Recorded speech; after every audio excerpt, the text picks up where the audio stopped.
नमस्कार प्रेक्षकांनो. ठरलं तर मग ह्या मालिकेच्या पुढील प्रोमोमध्ये प्रतिमा, सायली देवळात आलेले असतात. त्याच देवळात सचिन समीराला घेऊन महिपतसोबत त्याच देवळात असतो. अर्जुनसुद्धा तिथे येणार असतो. तर आता प्रतिमा त्यांचा त्या महिपतला अभिषेक करताना त्यांचं लक्ष जातं. त्या म्हणतात की हा माणूस कुठेतरी बघितलं याला.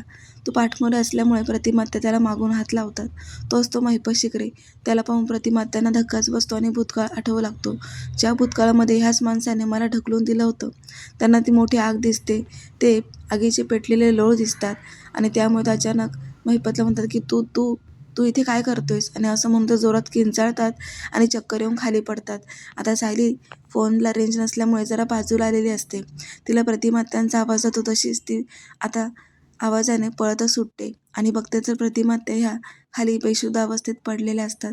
त्यामुळे सायली खूप घाबरते आणि समोर पाहते तर तिला महिपत दिसतो.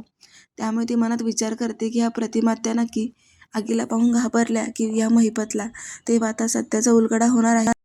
पाहायला विसरू नका ठरलं तर मग, कारण त्याच देवळामध्ये समीर आणि सचिन सुद्धा आहेत. तेव्हा आता खूप रंजक वळण येणार आहे. पाहत राहा ठरलं तर.